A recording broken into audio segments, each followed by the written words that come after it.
Good morning. It's a very chilly morning here in Nairobi, I tell you. Hey, weka usikie baridi. Angalia. Karibu sana. This is TV47 Breakfast. I'm telling you, it is very, very cold. We'll be looking at the weather later on. But anyway, this is where we wake you up the best way we know how. My name is Fred Ndimuli. How hot is your coffee? Right, my name is Annie Odida. Is it that cold?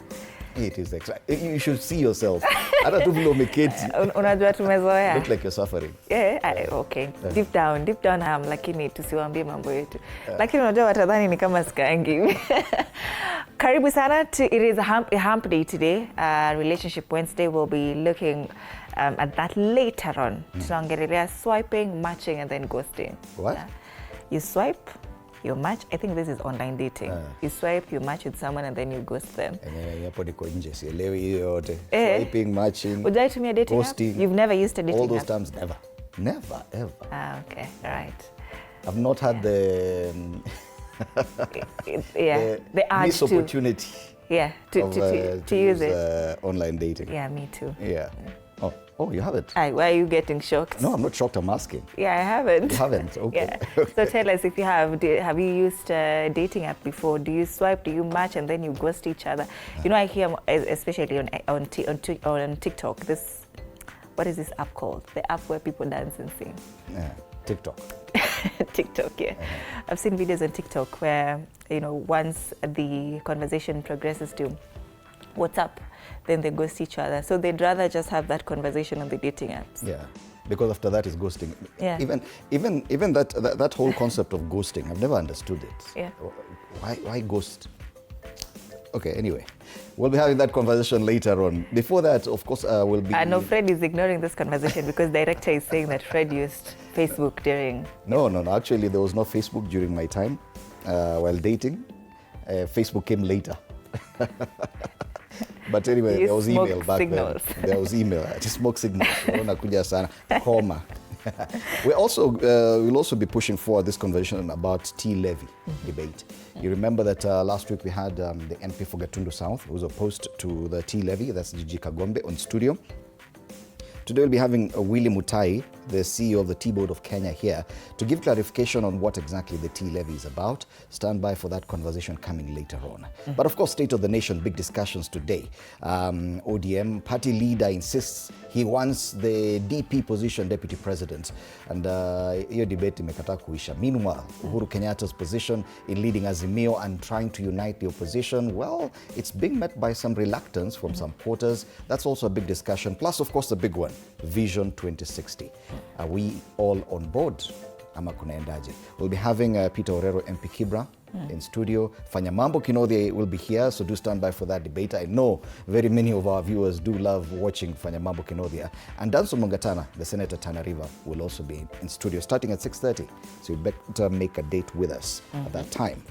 In the meantime, keep interacting with us on our socials, TV47 Kenya on Facebook and on YouTube. Our next is TV47 Digital. You can tag us on our personal handles. Mine is at Annie_Odida. Mine is at Fred Ndimuli. This is the hashtag TV47 Breakfast. Hashtag story near to it. It's also International Traffic Light Day. And they say every year on August 5th, International Traffic Light Day highlights the importance of the traffic light. It's also a day that commemorates the installation of the fast traffic signal system. Let's take a look at the state of the weather.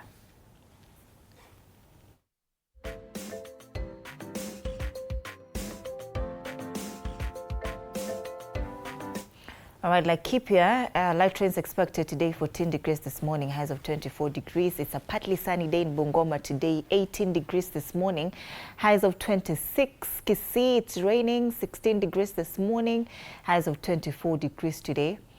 That's as far as Laikipia, Bungoma and Kisii counties are concerned. It's a mostly sunny day in Kwale County, 21 degrees this morning, highs of 28 degrees.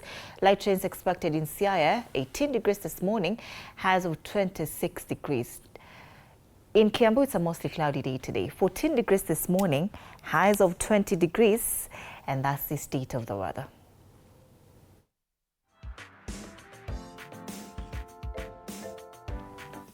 Now it makes sense why it's cold, because we are in the border of Kiambu and Nairobi. So 20 degrees today. I don't know why it feels colder than that. It feels way colder today. And I'm sure you're feeling it. Hata ile Google ameweka picha ya mtu akiota moto. Nairobi. If at all you can please try and keep warm. Yeah, it's very cold today. And we're actually getting into that phase. This is a proper July. I know it's August, but July was actually warmer. It means that we're getting up proper. The entire August will be a cold month. I'm told some parts of the country, rains are pounding properly.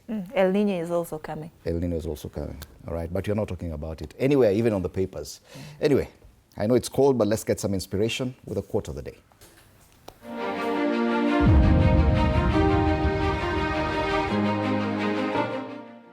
Your dreams weren't built for their comfort. Break the mold, color outside lines, and live a life that reflects your truth.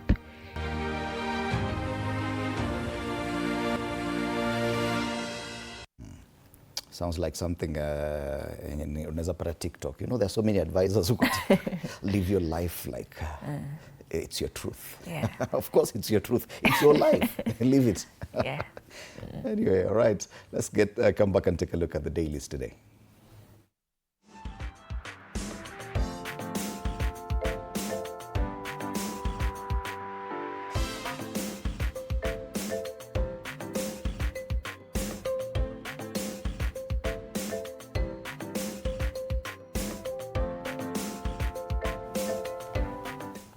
Right, the dailies today are full of politics, Azimio politics and more, but I want to start with the Standard, which has steered clear of politics today. They talk about another killing. That's the front page of the Standard today. Brutality. Eric Otieno left home to earn a living but never made it back alive. The 19-year-old boda rider was arrested over what his family says was a minor traffic offense. Days later, they collected him from police custody, battered, in pain and struggling to stand. He died soon afterwards.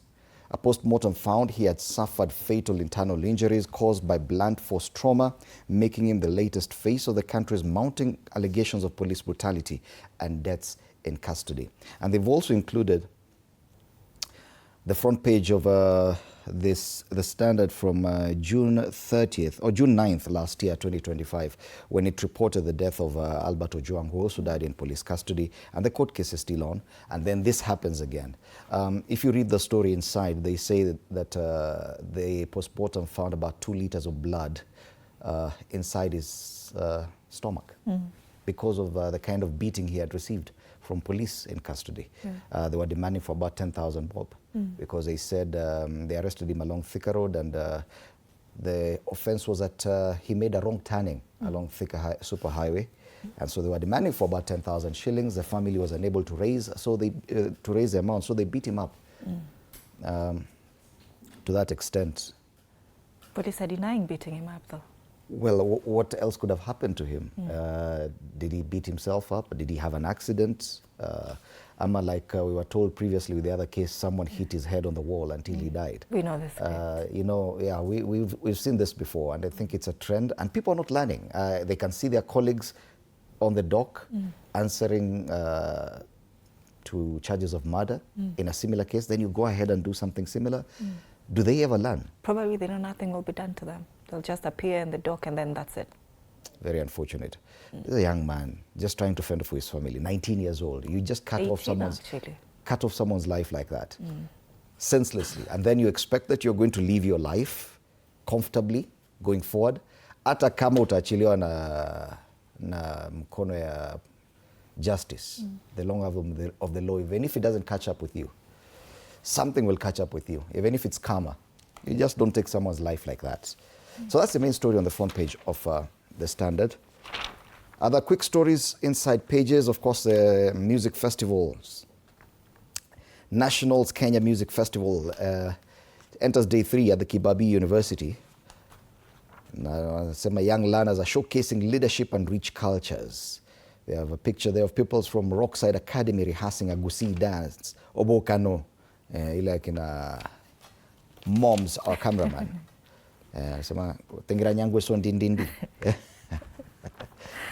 Meanwhile, lecturers have rejected a PSC plan to slash retirement age by as much as 15 years. You know, lecturers say that because they're teaching, they should be allowed to teach up until, I think even professors teach up until the age of 75. Anyway, there's a very small story here on page 3. I don't know why. Imewekwa story ndogo hivi. There's a armed men have rescued a SIM card fraud suspect who was being ferried from Bomet. Unajua wale vijana wa Bomet wanakuanga na mambo mingi sana. He had been arrested, was being taken to Nairobi. Somewhere along the road, two gunmen appeared and they commandeered the police vehicle. Na wakashika huyo jamaa wakapotea. Just like that. Hao vijana wa SIM fraud wamekuwa very daring. Yeah. And matters to do with breastfeeding continuing in the pages huko ndani. Then that story about Azimio comes inside pages. Page 4, Azimio seeks to unite opposition as president entices village elders. Yes, the president unveiled the 3,000 monthly stipend for 106,000 village elders. If your grandfather or grandmother is not receiving this, chunga sana, they should be receiving 3,000 shillings per month. Yes, 106,000 village elders are receiving. Why shouldn't your grandparents receive the same? From what age? Yeah. Unajua kuna 40 years old. Ai, surely. Yes. Surely. I know it's possible, but amesema elders, so hajasema tu grandparents. They should be elders. Yesterday, the president anasema Ruto returns to the pulpit as 2027 top race gathers pace. But I remember Gen Zs were very unhappy with how the church was being used for politics, not just by the president, but by everyone. And they pushed for a stop to the same. But politicians have swiftly gone back to the same. And the president yesterday hosted members of the Friends Church, they call themselves the Quakers, at State House, Nairobi. Delegations of churches. He has previously hosted a Corino. And will the trend continue going forward? Those are politics and, of course, the drama that was in court yesterday. I'm told that the Bukuruni MP, John Kagusha, who had been arrested for incitement and intimidation, he walked out of court without being released. And came back. He just decided, wameniachilia, and he walked out. Labda hakuwa anajua. The judge alikuwa amekasirika sana. Akaongeza hata ile bail alikuwa amempatia, ilikuwa kidogo, akaongeza ikafika I think $500,000. Mchezo. How do you just walk out of court? Yeah. All right. So those are the main stories here. Kuna story nyingi. Sifuna political test turning his rise into a national movement, and I think we've been missing Sifuna from the front pages for a while now, for a week or so. What's happening to Sifuna? Back page, the FIFA drama. Infantino, FIFA boss who sees no evil, hears no evil, and speaks no evil. The FIFA president, he had another plan to actually privatize the World Cup. I don't know why. And everyone, kila mtu anamuruka, including us and Wenger, tutaona kwingine. So he's actually a man in the spotlight, Gianni Infantino. Many people opposed to his proposed privatization of the World Cup. And so, will he survive? Many people who've been at the helm of FIFA, by the way, wanatoka kwa shida sana. Sepp Blatter, perhaps the most famous FIFA president, also left in a cloud of controversy. Will Gianni Infantino do the same? That is a standard today. Tuangalie gazeti la Taifa Leo. Uhuru atikisa upinzani. Hiyo ndio habari kuu katika ukurasa wa mbele ya gazeti hili, kwamba mpango wa rais mstaafu Uhuru Kenyatta wa kufufua muungano wa Azimio la Umoja wa Kenya kabla ya uchaguzi mkuu wa mwaka 2027 umepingwa vikali na baadhi ya vyama vya upinzani, hali inayotishia kuvuruga juhudi za kuunganisha mrengo huo kumkabili Rais William Ruto mwaka ujao. Linda Mwananchi na DCP walioalikwa kujiunga na Azimio wasema wanajivumisha kwanza. Right, that is a story captured on page 2. And we'll be taking a look at it in another newspaper as well. Vidokezo zaidi, maprofesa wa maono ya Rais Ruto, wasomi waandaa mpango mpya wa kustawi utakaoongoza Kenya baada ya Vision 2030. At the center of this is Kisumu Governor, Professor Anyang' Nyong'o. Oburu naye amezea kiti cha Kindiki baada ya Oparanya kupendekezwa. Kinara wa ODM asema atosha kuwa naibu rais. Unajua sijaona party confused kama hii ODM. Umewaita confused. Who are we fronting for the deputy president seat? Who? Is it Oparanya? Is it party leader? Is it... And then the statement keeps changing. They insist they want a presidential candidate. But when the party leader comes, he always changes the script somewhat. So sasa amesema, no, we don't want the president. Mimi nataka deputy. Walisema party leader anaitwaje, presidential candidate ni Rais William Ruto is the presidential candidate. Lakini sasa kuna watu wawili wanamezea hichi kiti. Si wawili, ni wengi. kuna Wycliffe Oparanya kutoka Western, kuna Gladys Wanga from Nyanza, kuna Joho from... Gladys amesema anataka kweli ama ni watu wanamwambia party leader sasa anataka. Zelensky afuta balozi wake USA, ni masuala ya mambo ya nje. Rais wa Ukraine atimua balozi wakati anaendelea kufanya mabadiliko serikalini. Tukirejea humu nchini kule juu, Gachagua awasha moto mlimani. Kauli ya kiongozi wa DCP eti vyama vivunjwe na kujiunga na chama chake imekosolewa vikali na viongozi kutoka Mlima Kenya Mashariki. Ni habari katika ukurasa wa pili. Na hiyo habari ya Infantino, Wenga alivyopinga Infantino, ni habari katika ukurasa wa 20 Taifa Leo. All right. From Taifa Leo tuangazie dadake anaitwa Daily Nation. Why Uhuru's Azimio plan faces resistance. That's the main story there. A focus on the latest political moves. They say there's a fallout. Former President Uhuru Kenyatta's concerted push to revive the Azimio coalition has triggered an implosion and rebellion within the wider opposition, with critics alleging a scheme to install Kalonzo Musyoka as its presidential flag bearer. And it would appear, it feels like a former president has come and hijacked the opposition discussion, because they're always talking about the united alternative government, and then Azimio just shows up and says, hey, kila mtu aingie kwa igari sasa. And guys are like, okay, why? Remember, President Uhuru Kenyatta is a Jubilee Party leader. Yeah. He has a preferred presidential candidate from his party, Fred Matiang'i. Now, what will happen to Azimio? Will he change his plan? What happens to DCP, which is very eager to build its base? Will they now abandon that and now focus on Azimio? I highly doubt. So, Rigathi Gachagua, they've quoted a number of leaders here. Rigathi Gachagua says, don't imagine an endorsement from us. We are struggling day and night mobilizing the public. And that's true. He's been very keen on building his party. Kalonzo Musyoka was already, he's the Azimio leader, says we continue our engagement, strengthening the unity of the opposition to deliver the Kenya that our people deserve. Do you feel like they're causing confusion? Like now you're confused, you don't know, okay, at least on the other side of the broad-based arrangement, we know President William Ruto is there running for presidency, ODM is there backing him up, and there's no confusion. Now on this other side, it's all over. They don't have a candidate, now they're introducing a new vehicle that was there before. And, okay, what is the place of Uhuru Kenyatta in this? Yeah. So Kenyatta on Monday chaired a meeting that resolved to expand the coalition's membership. And that story is covered on page 4. Meanwhile, Gachagua called rattles Mount Kenya leaders. Leaders rejected suggestion that Mr. Gachagua has been mandated to speak on behalf of the entire region. Yeah. Ex-DP push for Mount Kenya parties to fold into DCP sparks backlash as allies warn against move to dominate region's politics. Now they've introduced something new. These parties are saying, no, they're not going to collapse. Hapo sasa wameleta, to be honest, they've stirred the waters. Other quick highlights on the front page. County's health crisis deepens as striking medics dig in. And this is a story, I don't know why, we've just been seeing it on the inside pages. Quite a number of nurses, represented by the Union of Nurses and Midwives, are on strike. Different counties, all of them hoping that their governors will honor some CBAs and some arrangements. Now they're planning to walk and march to the Council of Governors offices here in Nairobi to demand implementation of collective bargaining agreements, among other grievances. That story, you can read it in the inside pages. Inside Mchele Queen's 2-year reign of terror, this lady who was arrested after allegedly causing the death of a man here in Nairobi. Now they're still following her. She looks very confident. The suspect, Alice Wambugu Mwangi. The story is on page 3. From Nairobi to Karatina, the fast and loose life of Mchele Queen Wamugo. Wakisema Wamugo. Ule Wamugo namjua ni mkuu huku. Anyway, so those are the main stories there on the front page. KTDA paid firm 322 million shillings for an expired tender. That's a story on page 8.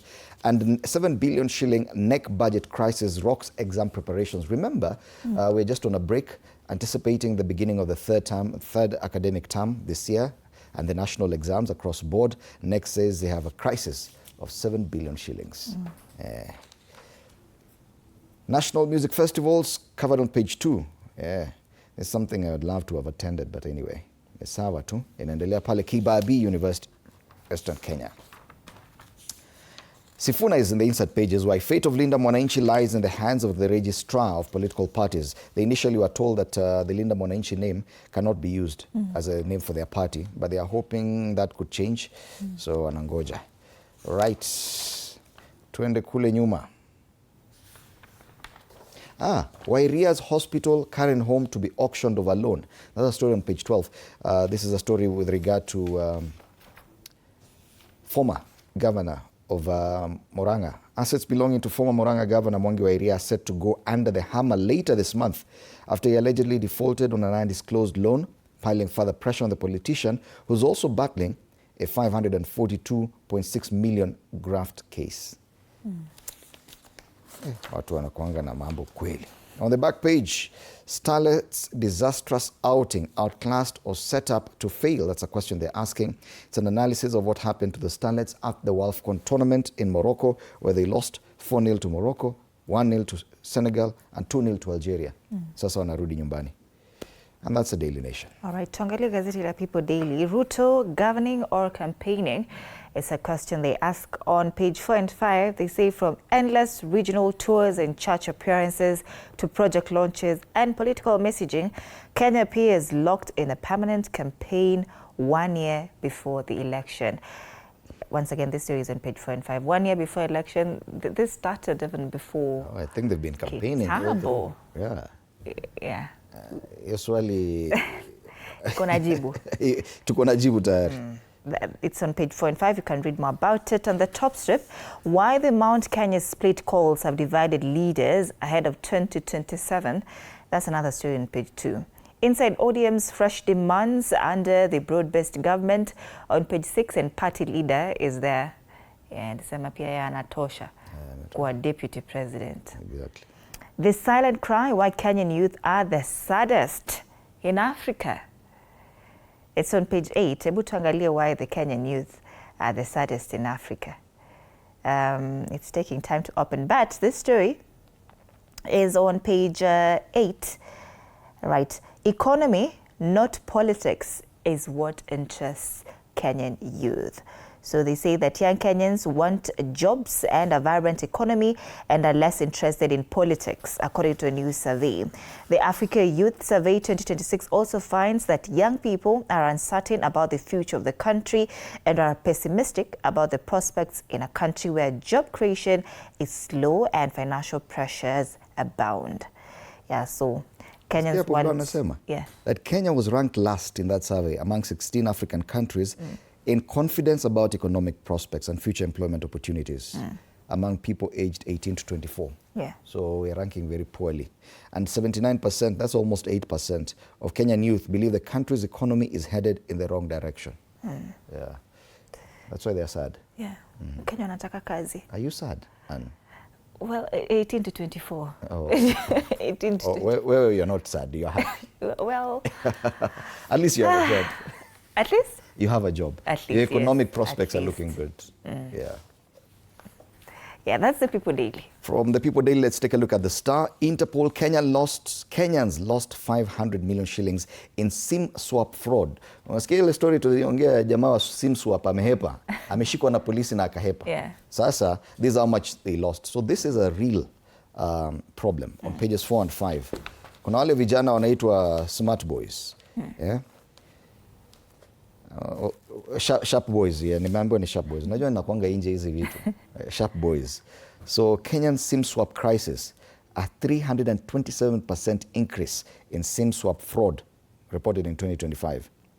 Fraudulent SIM cards issued, 123,000 plus. Yeah? Estimated amount drained from mobile wallets. Hata afadhali ukaange bila pesa kwa hiyo mobile wallet. Sababu 3.8 million US dollars. Yeah? Value of mobile phone wallets is about 490 million Kenya shillings. Yeah. Hey, anyway, High Court has cleared the way for M-Pesa fraud suit against Safaricom because they believe, as a main player in the industry, they should have better security measures. Back page, sharp and ready, mostly about local sports, Shabana and Sport Pesa League. That's the Star, fresh, independent, different. Grab yourself a copy of this paper. All right, very quickly, Business Daily. Homes and land price boom in Nairobi outskirts ends. Land costs increase outside the city, slows to 8-year low, and house prices in satellite towns fall like 0.75%. This is a decades-long property boom on the outskirts of Nairobi, including Kiambu, Kitengele, and Ngong, is coming to an end as home prices drop and land costs soften. That's the story on page 2. How Kenyans lost 491 million shillings and cryptos via SIM card theft. Yes, so Business Daily is also shining a spotlight on that Kenyans lost that amount in cryptocurrency after cyber criminals hijacked victims' mobile phone numbers in SIM swap fraud. Oh. That's on page 2. On the ticker, Kenya knocked off Africa's startup funding to top spots. Kenya Railway eyes a bigger piece of the Korea market pie, and crop livestock insurance uptake doubles to 2 billion shillings. That's the Business Daily. All right, from the Kenyan dailies, let's cross over into Uganda. And before we even take a look at the Daily Monitor, kama kawaida New Vision huwa wanachelewa, lakini tayari wako nayo. So we do not have it on the screen. But the New Vision talks about 31 interdicted in corruption crackdown. These are government officials, 2 arrested in Mbarara, 11 on the run as probe reaches 6th district. So corruption within government circles in Uganda, also big news, and that's the New Vision. Back to the Daily Monitor, a copy of which we do have. You take a look at the front page of the Daily Monitor. Government locks out offline suppliers. Yeah. There's a shift, just like in Kenya, to the electronic government procurement, EGP 2.0 platform, which is expected to eliminate manual paper-based procurement, reduce procurement timelines, and curb opportunities for corruption by moving the entire process online. This is exactly what has happened in Kenya. I think we are a step ahead of that. There was another very tragic accident involving a matatu there. 14 people have died in Uganda, 4 have been injured in a night accident. This along the Kampala-Masaka highway on Monday night. Yes, so that is as far as Uganda news is concerned. We cross over to Tanzania. We start off with the Citizen. Soaring profits raise customer costs concern. Tanzania's banking sector has reached a new profitability milestone, but the surge in earnings is renewing debate over whether stronger bank balance sheets are translating into more affordable financial services for customers. It is true. Even in Kenya, banks always report profits, but does it mean that we have money? Yeah? Banks are always reporting profits, even when you complain. Yeah. Gazeti la Mwananchi. Na pale kabla hata nisome habari kuu pale kwenye ukurasa wa mbele, kuna habari ambayo imepewa kipaumbele pale juu wa gazeti la Mwananchi, inaitwa the top strip, kitanzi cha Ruto uchaguzi wa mwaka ujao. Wameweka picha ya watu wengi ambao wanawania urais hapa Kenya. Kuna President Ruto, Kalonzo, picha hata ya aliyekuwa rais Uhuru Kenyatta, Martha Karua, Rigathi Gachagua, Fred Matiang'i, hata Charity Ngilu wako pale. Kitanzi cha Ruto uchaguzi wa mwaka ujao. Habari yenyewe, habari kamili kwenye ukurasa wa 12 na 13 kule Tanzania. They are really focusing on Kenya. I've never seen this kind of focus on what's happening across the border. Okay, fine.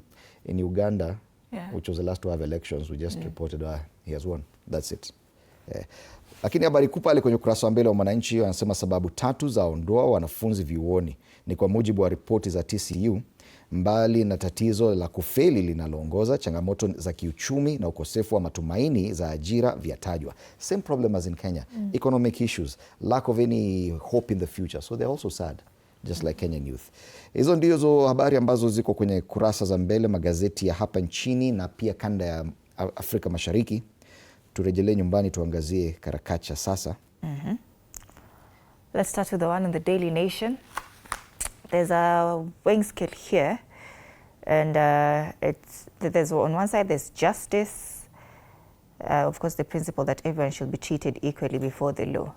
We have the DCI, NCIC, and then we have, yes, the leaders. Ambao moto inatoka kwa mdomo.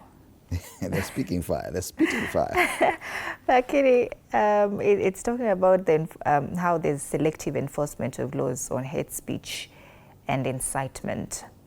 So are all politicians accused of inflammatory remarks treated equally? That's the caricature on the Daily Nation.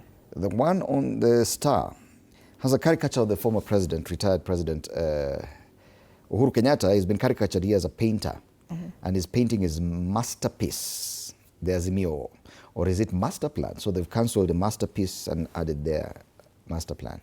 He's a painter of this. Why he is a painter of this, I don't know. What is his role here? Because he cannot run for president. Why is he the one now doing this? Anyway, that's the cartoon on the Star. All right, the one on the Standard talks about the story that the Daily Nation covered yesterday on SHA and the amount of money that has been lost. So it's here how claims are being recorded. SHA is also here. There's SHA ndio bed. SHA ndio mgonjwa. Amelimwa. SHA ndio mgonjwa, and then there's a Connect Limited. Yeah, which is the company allegedly getting some money. Naona pande ingine ile damu blood transfusion inatoka inaenda kwa mtu mwingine. Wamenyonya SHA proper. Yeah. Finally, the cartoon on the People Daily. This seat is cast. Which seat? The deputy president seat. Ile party leader ODM anasema anataka. So the current deputy president has been caricatured. I think he was hoping to sit on the seat. Imetoboka sasa amepita through. Anasema this seat is cast. Imeraruka. Indeed, very many people agree with him. Hey, deep in moto. Yeah. Poison chalice. The poison chalice, yes. So these are just some of the discussions that are happening across board on the front pages in the cartoons, and this will inform the discussions we'll be having after the break with my panelists. Once again, Senator Danson Mungatana of Tana River. We'll be having Fanyamambo Kinothia, the MP aspirant for Dagoretti South, and Peter Orero, MP Kibra. Those are the gentlemen who will be in studio to help us discuss the big discussions on the front pages and in the cartoons. Just before we take a break, let's take a quick look at the traffic situation around major roads in Nairobi.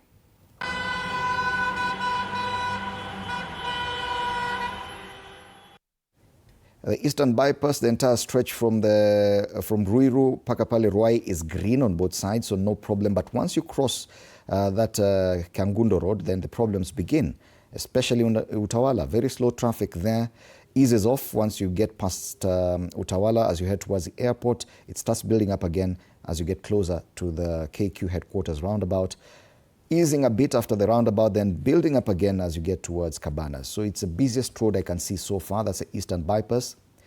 The other problematic road usually is Thika Road, but not so bad today. A bit of traffic at Kahawa Wendani stage up until you get to Githurai. After that, it eases off all the way past Kasarani, past Garden City Mall, all the way even past KCA University. So Thika Road today, not so bad. After you get past Kahawa Wendani, the next time you encounter some traffic at this hour is at the Mathare Mental Hospital as you get to the Pangani interchange. Kiambu Road, not bad this morning.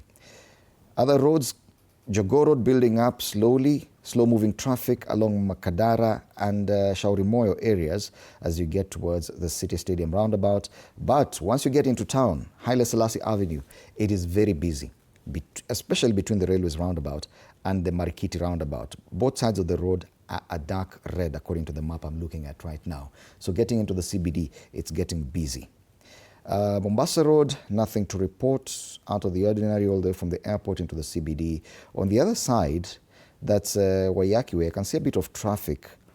And this is a stretch, or the main road between, where is this? Mbona napotea? Museum Hill roundabout, yes. I think this is the expressway. The expressway, getting down from the expressway just before the Museum Hill interchange. There's a bit of traffic there, but heading away from town. Getting into town is looking green from that direction. Ngong Road, bits of traffic, especially at the cross roads at Prestige Plaza and at Pale Karibu na Malu Malu restaurant. But after that, it's smooth all the way into town. That's the traffic situation today. If you're getting into town, especially coming from Jogoo Road, Haile Selassie is not looking good today.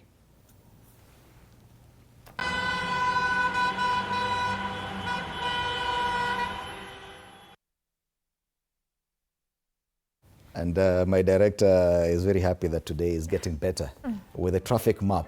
Congratulations, Nick. Mavindi, you're doing very well. All right, get interacting with us. Remember, we have a lot more even beyond State of the Nation. We're talking about the tea levy and later ghosting. And what else? Yes, swiping, matching, and ghosting. All right, learn more. Dating apps. Every day you learn. So yeah, interact with us through our social media pages. On X, it's TV47 Digital. On Facebook, Instagram, and on YouTube, it is TV47 Kenya. Use the hashtag TV47 Breakfast, hashtag Story Nietu, and you can tag us. My handle is at Fred Indemoli. My handle is at Annie_Odida. See you after the break.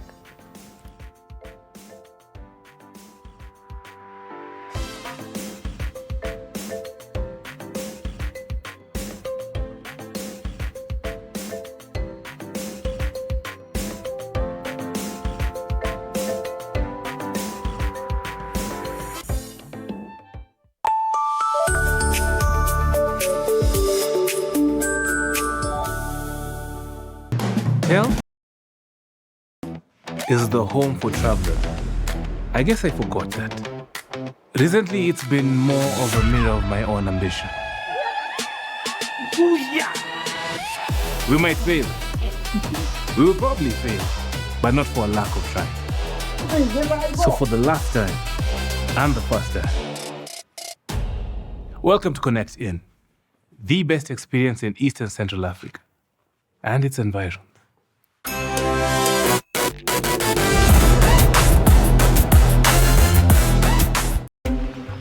This is a very serious place.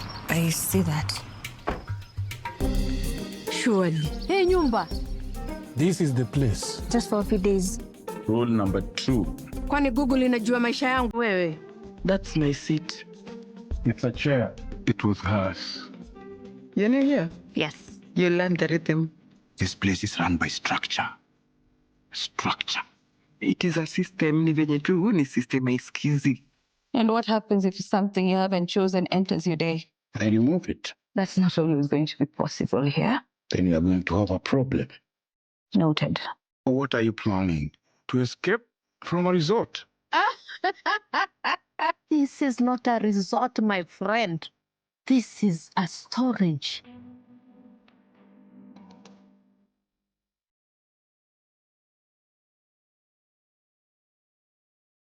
You have to be very careful. Fake money can kill business. Na leo mko rada yangu. Small money, kapesa kadogo, big behavior. I only have big notes. Alikuwa anatafuta courage. Yaani nafaje kutengeneza kachumbari na manyanya zinakaa hivi? Ona kiki ni kama kiwaru. Hiyo ni tonga commitment to the lie. Amejicommit. Ndio hiyo. Nipatie. Unajua kama una mtu kitu, hata tu salamu ya kawaida inakaa kama reminder. Habari yako? Sintalipa kesho. Kesho gani when? Si kesho ya kesho ya tomorrow. Hiyo tena. Mzee ni budi nikae mchoka. Ni budi ni madeni.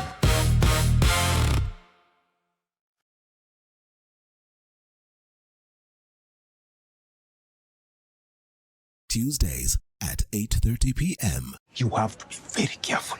Fake money can kill business.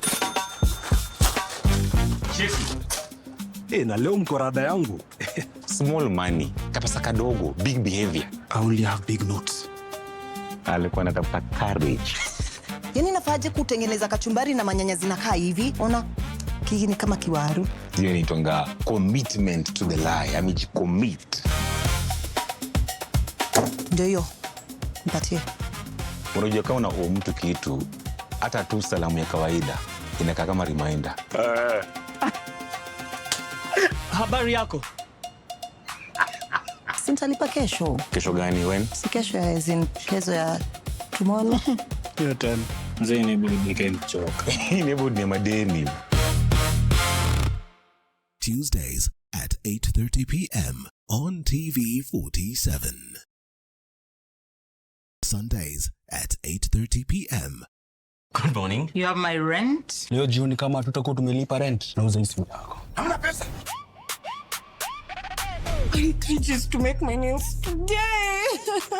Sasa hivi natuhusu aje? Can I order now? Do you ship? Can I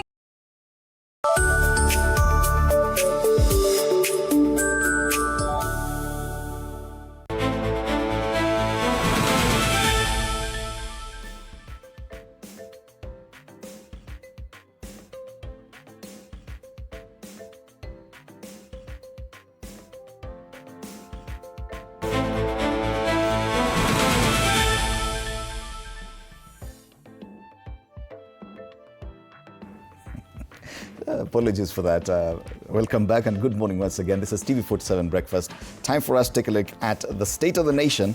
Big headlines today, a lot of discussion around what Uhuru Kenyatta is doing, why Uhuru's Azimio plan faces resistance. That's the front page of the Daily Nation. Uhuru atikisa upinzani. There's another story on the front page of Taifa Leo. But the one on the Standard, away from politics, another killing, a person in police custody. Eric Otieno, 19-year-old, dies after being held in police custody after his arrest for a misdemeanor, making a wrong turn with his motorbike along Thika Road. I'll probably just start from there with my panelists. Kinodhi Afanya Mambo, a lawyer and also an aspirant for the MP seat, Dagoretti South, is with us this morning. Karibu sana Afanya Mambo. Very good morning to you. Yes, the front page of the Standard is a chilling reminder that we are still a long way to go with our police. The fact that we still have a court case going on about the killing of Albert Ojwang in police custody, and now something similar happens, and it points to the same script that police arrest someone, and while he's in custody, he's tortured to a point where he dies and loses his life. Do we ever learn? I think it's a very unfortunate situation to find ourselves in, because, I mean, what was so hard in getting the young man to court? I mean, traffic offenses there's a provision in the Traffic Act for how to deal with traffic offenses. It doesn't matter how grave the traffic offense is, even including causing death by dangerous driving. There's a provision for it in the law. So this unnecessary beating up of a young man, you know, the torture in a police cell, and then finally he's found dead like this, is unacceptable. And we will keep reminding the state agencies that power is transient. Tomorrow is coming a day when all of you will not be in power. And I don't know what you're going to do about the fact that you will not be in power. So to the family, our condolences, and to those who have lost a young one. 19 years is too young to die.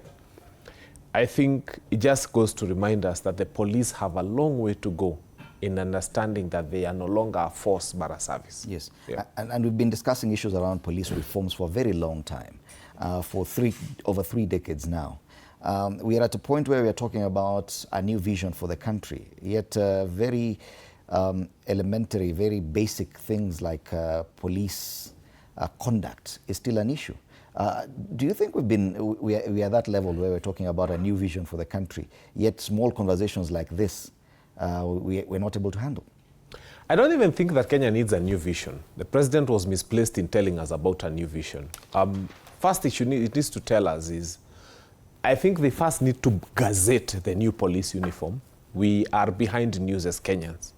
We were not aware that the police uniform had changed. You know, there's a time they had light blue and then they came to this blue that we know, inakaa kama ile CWA.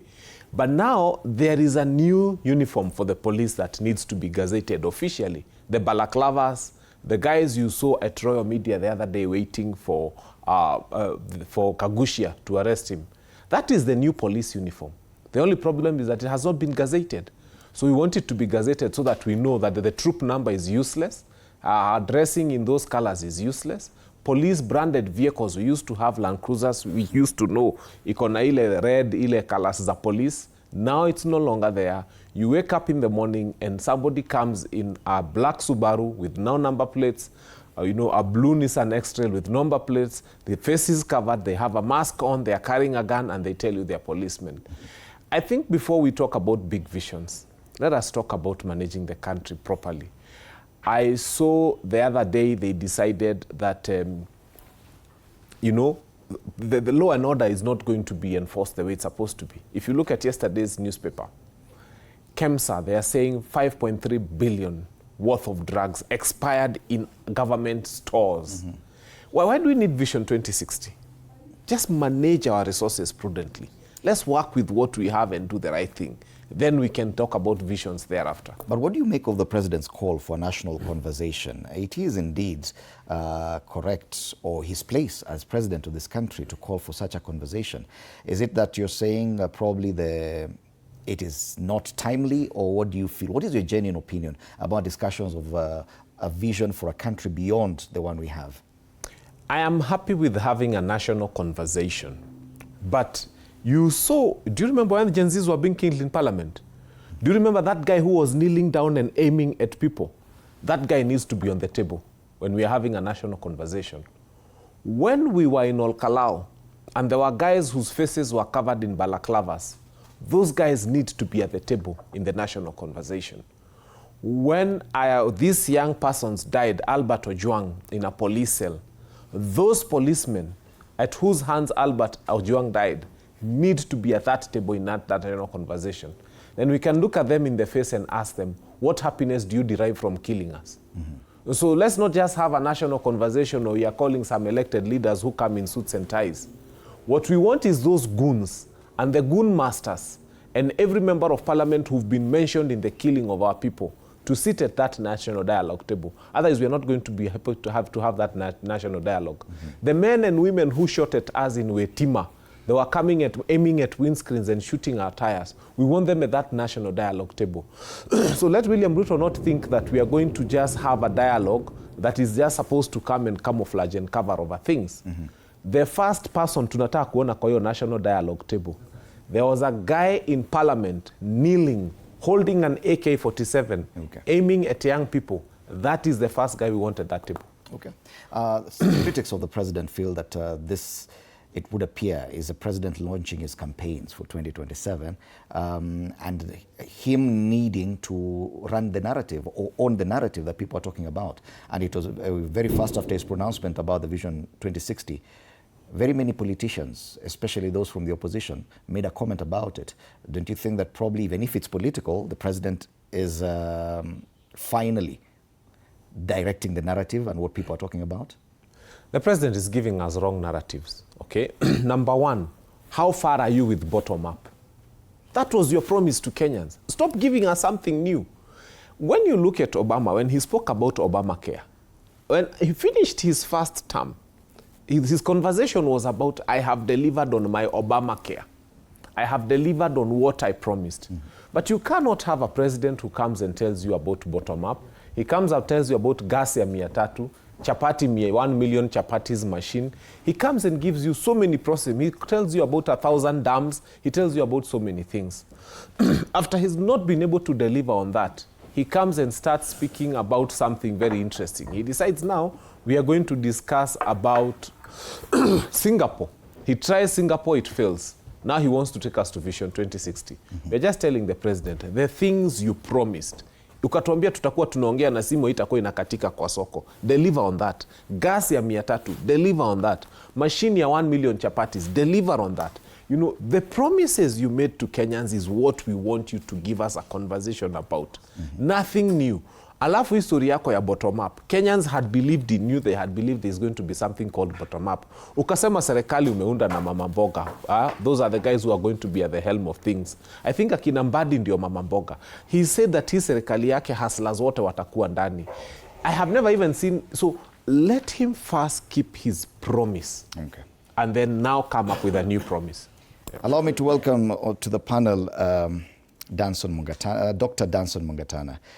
He's Senator Tana River, member of the Pan-African Parliament. Karibu sana. Asante. Yes. Thank you very much for having me. You found us discussing this issue about Vision 2060 as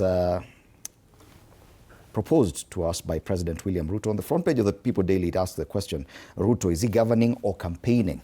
Because many people feel we're already in the campaign season. Then during that time, when we're just about to mark the 1 year mark for the last stretch to the next election, he proposes that this is when we should have a national conversation about a new vision for the country.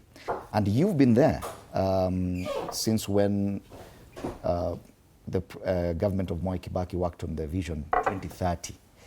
Do you feel that these visions matter? Do you feel that Vision 2030 has been implemented well enough for us to have a new vision at this time when we are campaigning? Oh, thank you, Fred, for having me. First of all, I'm a believer, and the Bible says, without a vision, my people perish. Visions are very, very important for you to know where you want to go And truth is, you might aim for the sun, but then end up with the moon. So visions guide us, even in a family. You need to agree what you want to do. There's long-term vision, there's short-term vision, there's what you want to achieve this year with your wife and children.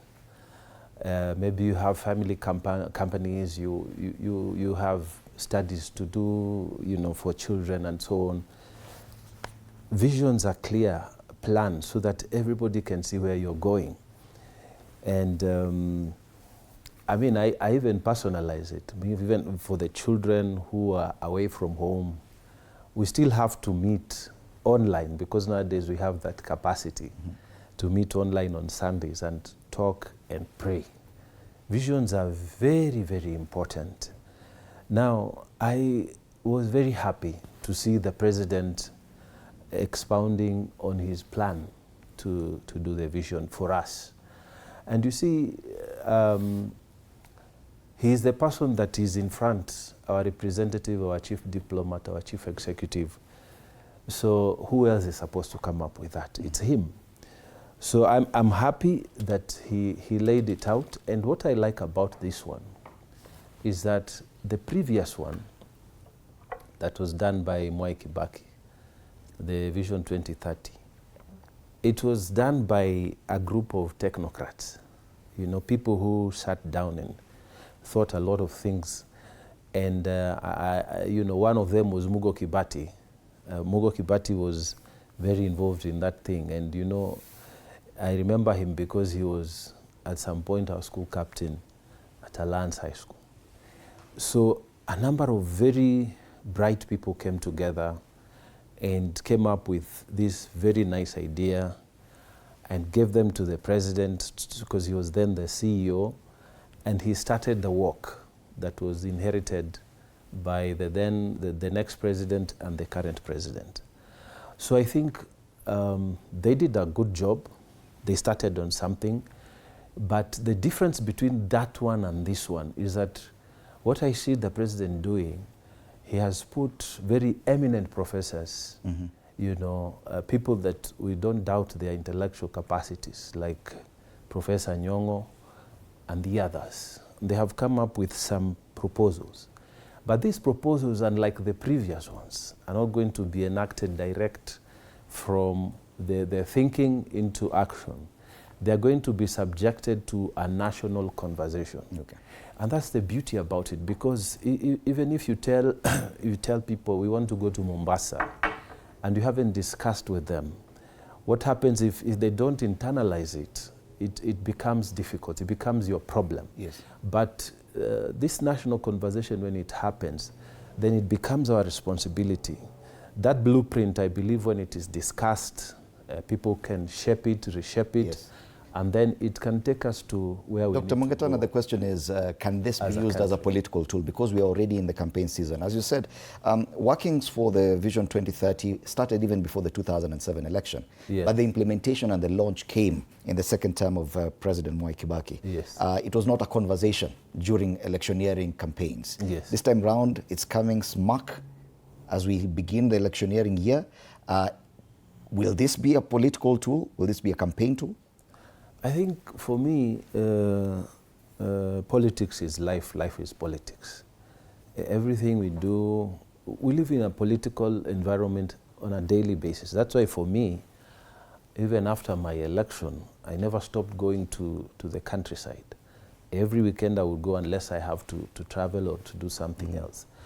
Because the kind of work I'm doing, I have to represent the entire Tana River, and it's a very big county. So if this weekend I'm in this constituency, the other weekend I'll be in the other. So now is that, I remember very much that immediately I started doing that, you know, Thanksgiving and so on. People said, oh, he's going to politics and we've just done elections. But I thought, how am I going to represent the people if I don't get the ideas? And obviously that raised the bar, because people who used to, you know, you get elected, you stay 3 months saying, oh, I'm tired. I have to rest first before I go to the people again. It changed the narrative. I said that I have to be informing our people what we are doing in the Senate. And people started saying, oh, you are posting too much, what does that have? But it changed the narrative, raised the standard. Members of parliament and even now competition started also doing the same. So life is political. And whatever the president is doing, if today the president announces clemency, for example, in executing his powers to offer pardons to people, so is that political or is not political? Okay. If the president says today, now we want to propose new tax measures, is that political or not political? So if the president, this discussion will be the main discussion.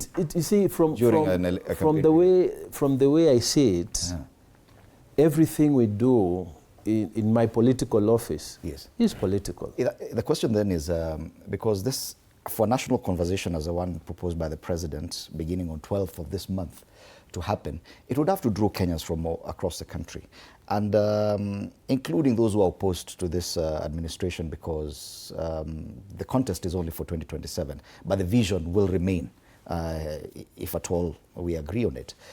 Do you think that this is a ploy to draw those opposed to President William Ruto into a national conversation about what the president wants everyone to talk about? And do you think that the luminaries in the opposition will be drawn into this? You see, what is necessitating the need to have a national conversation? We are deciding we want to have a national conversation because we have failed on the things we are supposed to do. When you see a minister whose main portfolio is division and separation of Kenya, and when you ask him what does he do, you cannot hear anything substantive coming from him. Every time he speaks, he opens his mouth, it's about separating the mountain. Let me tell you, Fred, the reason Kenya is where it is not because we lack a vision. There was Vision 2030. It is because instead of working on implementing the vision, people are busy stealing from this country and doing things we are not supposed to do. What is the use of coming up with a Vision 2060 when you wake up to a headline like yesterday's newspaper, SHA is losing 1.2 billion to thieves, thieves who are not being arrested, thieves who are known. You know, e-citizen is not something new. It's not something, we know it's a fraud conduit. They steal money from us. So why waste our time coming to create a vision? Our problem is not a vision. They'll come and say that we have a vision on health, we have a vision on this and the problem on... Let me tell you the truth, Fred. If today we woke up and stopped the thieves from stealing, thieves who are known to this government, when a permanent secretary wakes up and steals 6.3 billion and it is known and that person is not arrested and that person is not taken to jail and nothing is done to that person, what is the use of hiring professors to come up with a vision for us? Professor Anyang' Nyong'o is a man I respect. He's one of those people who came up with the PRSP, Poverty Reduction Strategy paper. Honorable Danson Mungatana here sat in a cabinet. He was an assistant minister under Kibaki, a government that had common sense and that had a plan for this country. And he knows how things were happening then. And he can tell you there was a very big difference between how they were doing things that time and how they are doing things this time. I'm telling you, the civil servants we had under Kibaki, the bulk of them have not left office. They are just mesmerized at how terribly things are being done today. There is a lot of knowledge. Let me tell you, our civil service is rich. If we were to tap into our civil service and ask them, how can we do things correctly, the way they are supposed to be done? They know a lot of things. Now, why have some of the visions failed? They were done by the elite. Vision 2030 was an elitist vision. Vision, the Poverty Reduction Strategy paper, I remember people going to Kibera to ask them, who is the poorest amongst you and how can we eradicate poverty from you in Kibera? Hii serikali ambayo ilisemekana ni ya hustlers. I have only seen professor. I have not seen a single person who is riding a boda being told, come and sit at the table. What they are being told is they will be consulted. Watakuja wawekwe kwa hall and then their views will be collected. But they are not an integral part of the committee that will make these decisions. So these people will come up with very elitist ideas about how they feel this country should move forward. But they are forgetting there is someone who is exactly where the rubber meets the road, who might know something that the professors will not know. And it will not find itself there. Remember, the bulk of our population is in the informal sector. So when you create an elitist people to come and say, oh, you know, policy is an elitist thing. But let me tell you, sometimes these people who waliambiwa ni akina mama boga, wakaambiwa wao ni hustlers, there is something they know that they could bring to this table that will never find its way to this table because they are waiting to come and find them at kwa grassroots waulize maswali. Right. I feel strongly that this thing is unnecessary for the nation at the moment. Let us ask ourselves, before you give us Vision 2060, why are drugs getting spoiled at KEMSA, zinaharibikia kwa store, na hospitali hazina dawa? Right. You know, lack of common sense, basic things. You wake up in the morning, SHA has stolen 1.2 billion from Kenyans, wezi wa hiyo 1.2 billion hajashikwa, and you are coming up with a master plan on how to improve our health care system.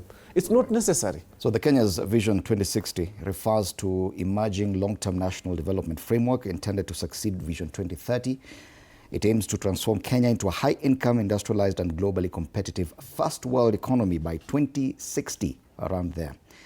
And in the next 7 days, and this is according to the president, on August 12th, we begin this discussion. So in the next 1 week, Vision 2060 will be on the headlines and will be a big discussion.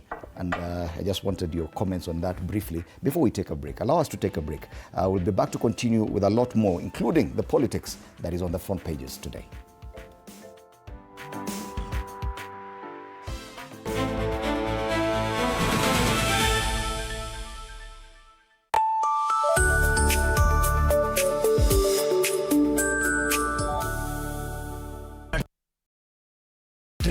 Nimekelea kitele yangu na trade nikikunywa maji. Oh my God, he left me. Nitumie ni line. Uko nje kuna wifi. Why? Hi-fi? Wait, so what do we call this dish again? I have no idea. The cucumbers are there specifically for my beauty routine. Tamulini kero umeka kwa beauty product. Na ameenda. Tunafaa tukue na logo yetu. Like, si ni brand already. We won't entertain divas. No. I'm not dealing with a man child. Amazing. Nishapenda hii energy. Sundays at 8:30 p.m. on TV47. Saturday at 8:30 p.m. My father used to tell me that our hotel is the home for travelers. I guess I forgot that. Recently, it's been more of a mirror of my own ambition. Booyah!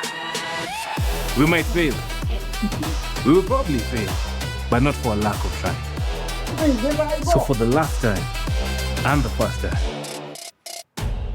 welcome to Connect In, the best experience in Eastern Central Africa and its environs. Saturday at 8:30 p.m. on TV47. Wednesdays at 8:30 p.m. This is a very serious place. I see that. Surely. Hey, nyumba. This is the place. Just for a few days. Rule number 2. Kwani Google inajua maisha yangu wewe? That's my seat. It's a chair. It was hers. You're new here? Yes. You learned the rhythm. This place is run.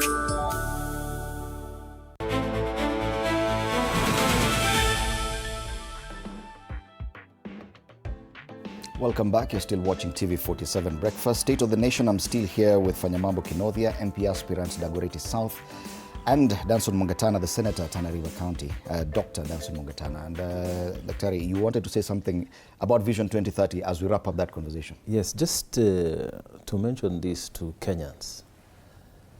I was in China for a visit, an official visit, and we had organized as UDA to go and see how the party on the other side organizes its things. And let me tell you, China is not there by mistake. Mm-hmm. China has taken intentional steps. They have plans, they review them, they keep on, and Xi Jinping, the top person, is the one who keeps on outlining what needs to happen. And then you have party secretaries across the provinces of China. And those people are implementers and vision carriers also. So I want to tell Kenyans that a country where we buy all our stuff, a lot of our stuff, we import a lot of, it didn't happen by mistake. They were intentional about every step. And by the way, you can check this. If you go even into just a little study about what China is doing now, it is something they planned 10 years ago. So I wanted to encourage Kenyans to look at this as a plan that will actually help us to move somewhere, because I have seen it and I was so impressed. Somebody is telling you what you're seeing here is what we talked about in this Communist Party meeting in 19 whatever. So it's a good thing, according to me. All right. Let's now focus on the politics, because yes, we are now counting down days. I think it's only 5 days, then we get into the election year. August 10th will be next week, I think on Tuesday or Wednesday, thereabout. Then we begin the year of the election.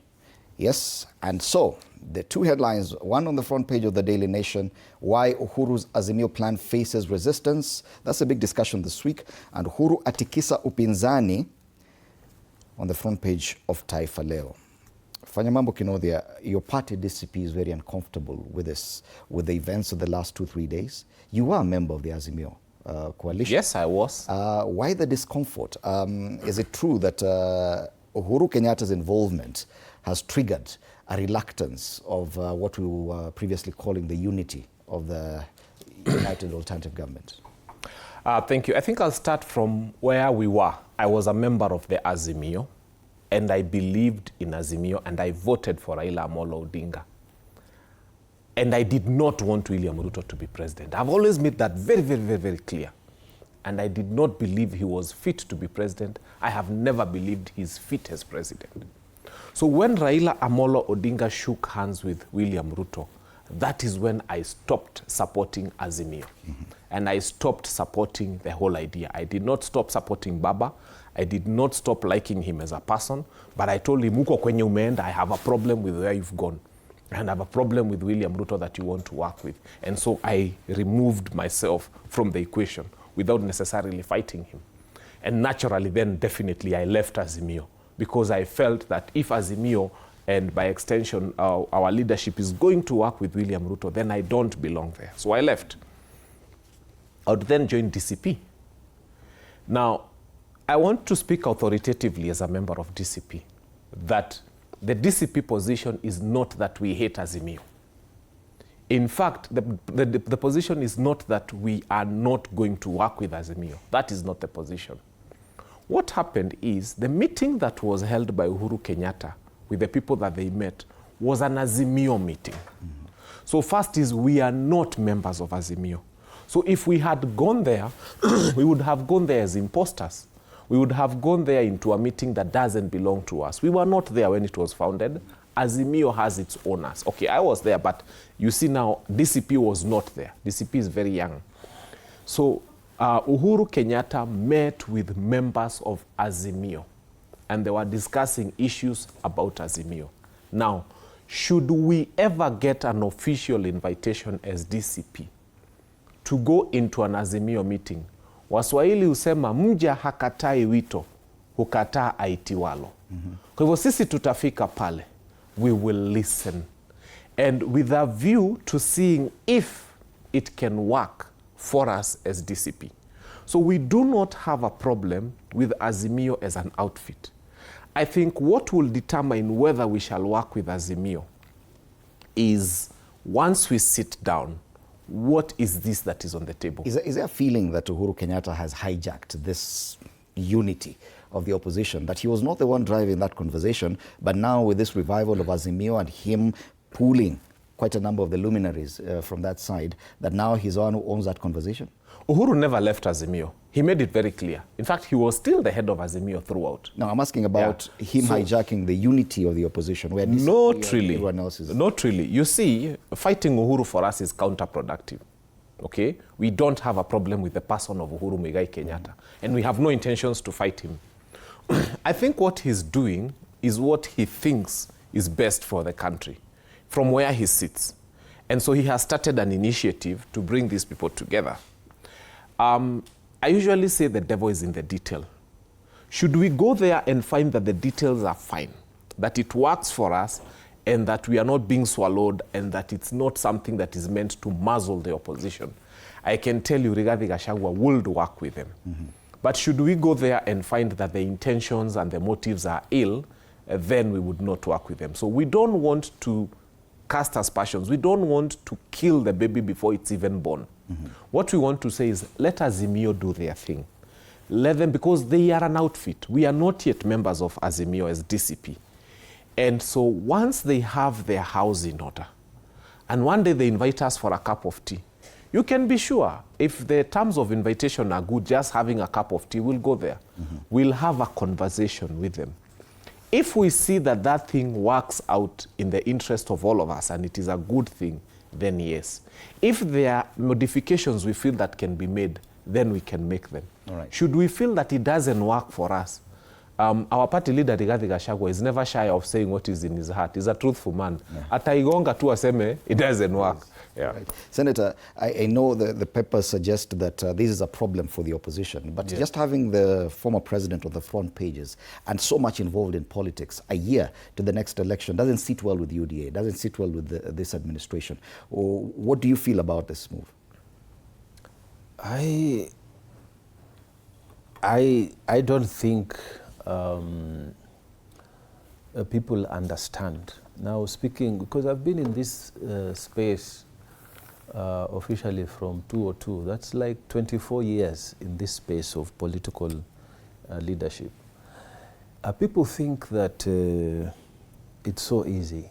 I'll form a party, I'll make noise, I'll whatever, and get a following. What Uhuru is trying to communicate is that the real difficult thing is to build up. It's not destroying. You know, sitting up in a market and say, root or this, root or that, that is, it's the easiest thing to do, you know. Taking this phone and throwing it on the floor, it's the easiest thing. But if I told you sit down and start making those things like the technicians do, you will not go anywhere. So what Uhuru is talking, he's talking from his experience of politics, that you people, it's time to build now. There's so much for the noise. It's time to sit down and think beyond the bravado, beyond the chest thumping. He is speaking from experience, that it is time you guys sat down and, you know, create something, you know. The easy part of throwing names at William Ruto, saying how the government has failed and what and what and what and what, it is now gone. Now you need to craft something. Now you need to craft something that you can present to Kenyans, that they can look at and say, okay, there's an alternative possibility. There's a way we can build something around that. And me, sitting where I am, I don't like it, because I know that is now the force that I should be worried about. But, you know, this, oh, Linda Mwananchi, we are going to Bungoma, we are going where? Oh, DCP, oh, we are in Kieraini, I don't know what. That doesn't bother me. But this one, of Uhuru trying to put people together, that bothers me. And if people can see what he's doing, they will know, they will understand that it is a very difficult thing. Managing political egos, managing personal bravados, managing all these, everybody wanting their space, to be a king in a small place, everybody wanting, it's a very difficult thing. So I will say this, that what former president is trying to do is a very hard job, and probably he won't succeed, because as you can see, everybody wants to go on their way. But for me, as a person who is in government, I will be worried about that issue succeeding. Because if it does, then we have something to worry about. But as it stands now, you know, so-and-so running here, so-and-so the other. I don't mind that noise. What's the feeling from that direction? Because so far, and I've seen the criticism directed at the former president, that he shouldn't be involved in politics at all, that he should be a statesman, move on after retirement. Now, and any statement he has made has been measured on that. Now he appears to be the main force behind the unity of the opposition. What is the feeling from the UDA side? So for us, I think like many other Kenyans, we are going by precedent. You know, even those who are lawyers, they practice law, you use precedent.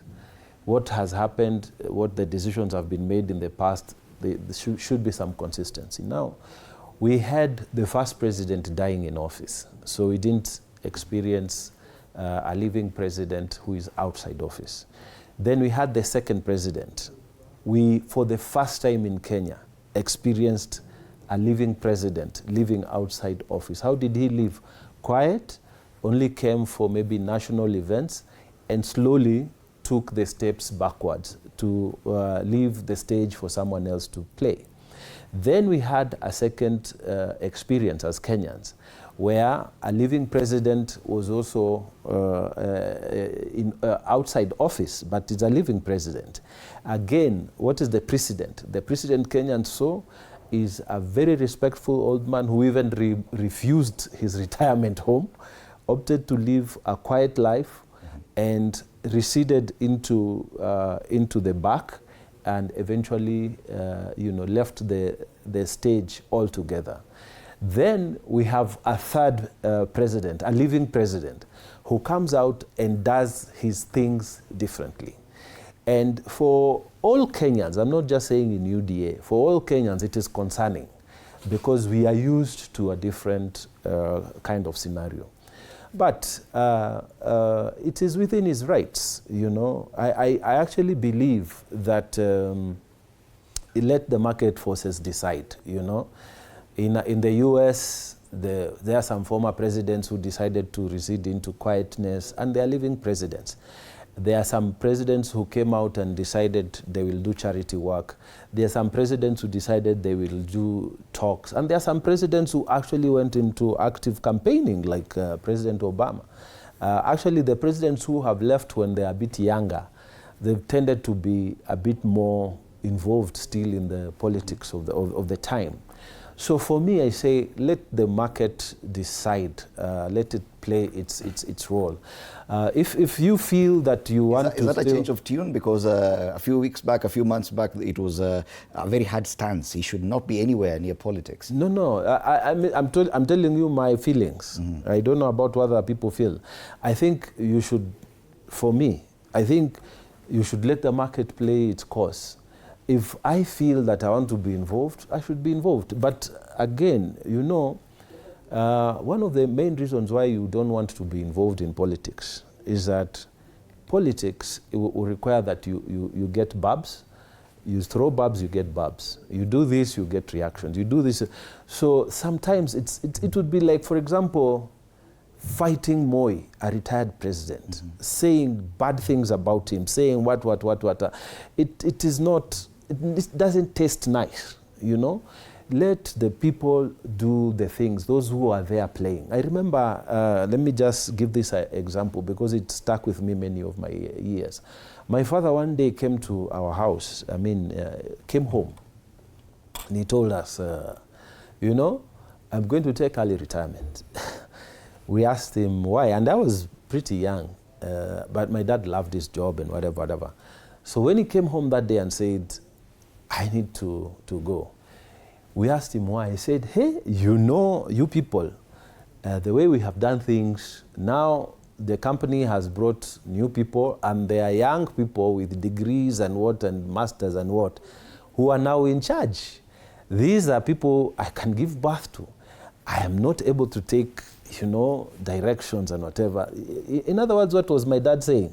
It's my time to exit because the field now is different. Okay. Now, if Uhuru or Moi or Kibaki now is in politics, and I am maybe standing in a podium, being forced to actually say things because he has said something, it doesn't taste nice.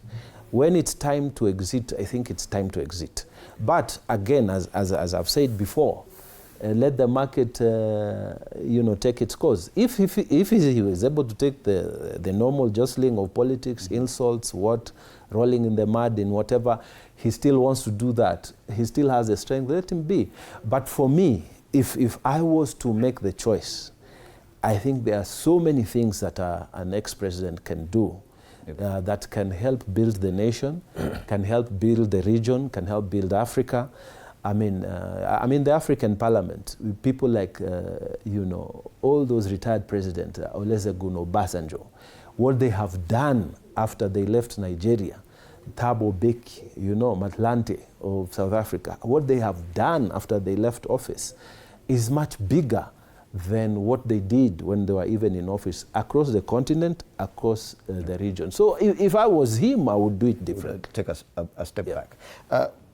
Fanyamambo, the issue now is that this has caused some, let me call it a problem within the Mount Kenya region, having Uhuru Kenyatta drawing the likes of JB Muturi towards Azimio, drawing the likes of Peter Munya, drawing all those people. But now, because I'm seeing a group holding a presser yesterday to counter a proposal by your party leader to dissolve parties within Mount Kenya and join one big party, ideally DCP. Then Uhuru Kenyatta shows up with his Azimio, then he's drawing them there, prompting this presser, which we've not seen before. Gachagua called rattles Mount Kenya leaders. And we see here JB Muturi, Eleni Kivuti, Peter Munya now speaking, addressing the media, seemingly contradicting what your party leader has said. Definitely there's trouble in this formation. Not at all. When Rigathi Gachagua called them, he never commanded them. He asked of them, can we have one party? Can we work together? How many parties are in Rift Valley rivaling UDA? How many are there? The people who are telling you not to be part of one party themselves are part of one party. How many parties are in Kisumu, Luo, Nyanza rivaling ODM? How many? How many are competing with ODM there? Do we have these small parties that are getting 28 votes in a by-election? The truth is, those who are telling us not to unite under one party, they themselves have made sure that in their regions. Do you think William Ruto would be very comfortable having another party coming within Rift Valley that is coming to compete with UDA within Rift Valley? I don't even think it would see the light of day.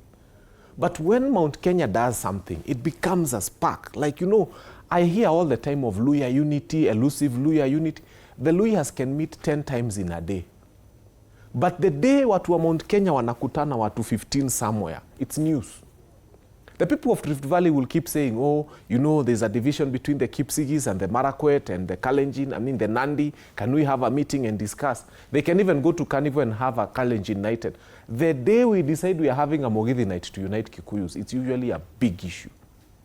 If the Abagusit come and say we are going to have one Kisii party, nobody shouts about it. Nobody has the minute watu wa Mount Kenya wamesema, isn't it time we had one party? Because tell me a region that has got, Mount Kenya kuna DP, kuna Jubilee, kuna DCP, kuna PNU, kuna TNA. There are so many parties, and they were saying, why don't we, like the other regions, just come together and have one party and work as one? If it was such a nice, acceptable request, why would these people come out in the public to address the media about this and saying there's no one king in the mountain? Everyone should have their party. I understand Munya. It's about the act of coming out to address the media on the same. In fact, I'm happy. I've never had a chance to address Munya. Today I'll have a chance to talk to him. I'd like to tell him, Munya, look here. Your problem is not Rigathi Gachagua. Okay? Your problem is your PNU. Because when PNU offers itself in Emuru Adikiri and gets 28 votes, when they offer themselves in the other by-election in Olkalau and get 27 votes, your problem is not Rigathi Gachagua. You should be asking yourself, how many people are offering themselves to vie on PNU in Meru, in Kisumu, in Kakamega, wherever you are? I think what Munya needs to do, and I have told these people, you cannot be claiming to be a leader who has a party na huna hata kagari kamoja umebrand umeweka speaker and you're not going to wananchi. Party popularity comes from wananchi, not from fighting Rigathi Gachagua.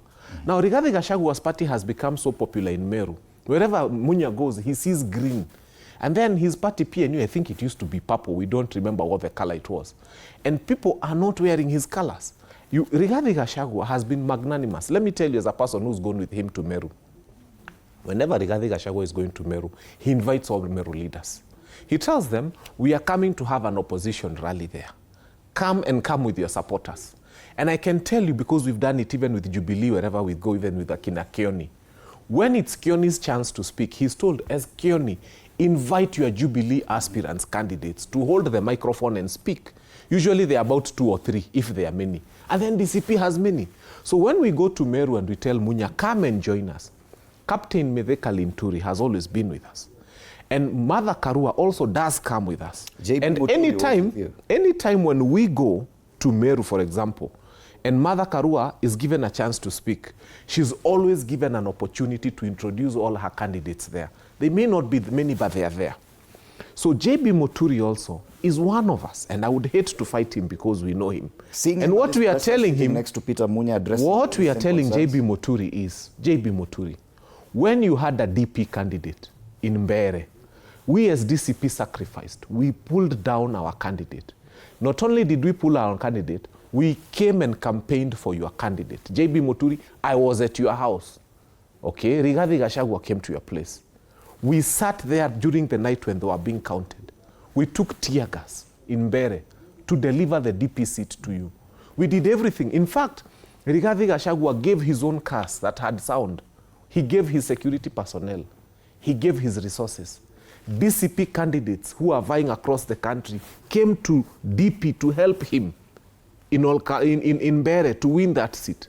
So he came unreservedly to support him. So what we are saying is, your problem as JB Muturi, your problem as this Munya is not Rigathi Gachagua.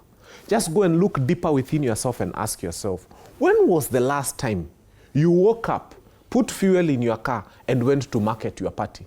Okay. You are surprised that your party is not growing, yet you're not marketing your party. You're not putting your resources in clearly your party. You do agree there's a problem. So we don't have a problem. Sisi kama DCP, let me make it clear, hatuna shida na wao. Kama wana shida na sisi, tunajaribu kuwaambia kwamba the problem you have with us should not be a problem with us. Because there's no day, let me make this clear, there's no day when DCP sent goons to Apucha Peter Munya rally. There's no day when DCP sent goons to go and disrupt JB Muturi rally. The thing is, there has been none. Make your rallies. Make your party grow. Look at what Kalonzo Musyoka does. He goes to where he wants to build his party.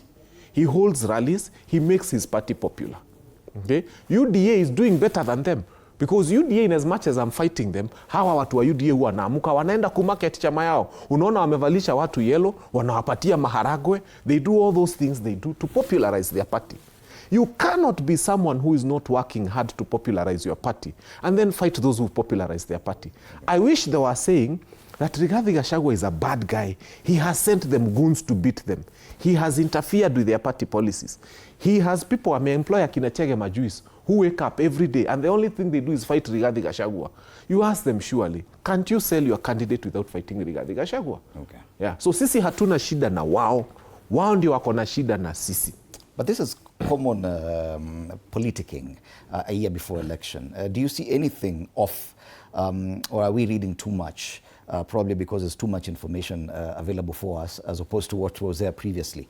That this organization, reorganization, and clicking and clogging of political parties is something very common. You've been there through three decades of elections. Yeah, I mean, apart from clogging and clogging, there will be also a lot of betrayal. Mm-hmm. I'm telling so you. A lot will change. A lot, and some including from your side of the. Of course, we want them disunited. We want them disorganized. We want them. That's why we don't like what Uhuru is trying to do. But I'll tell you that if they go the way they are, it's me. It's all about me. They are going nowhere. Mm-hmm. And every time I see these people and I listen to them when they're on top of their vehicles, in their pressers and whatever, they're not concrete. They're not concrete. If, let's say, I was to run as a candidate in their campaign, what am I really selling, you know? But here we have on our side UDA and now ODM, despite our own issues there. You do have your own issues. We have our own issues there. but we have clearly a candidate, you know, who is going to be on the ballot for presidential. We have a very energetic candidate who is moving around, who is talking to people, who is trying to sell himself as a candidate for the presidency. And then if you cascade it down, we are identifying our governors, our senators, our MPs quietly.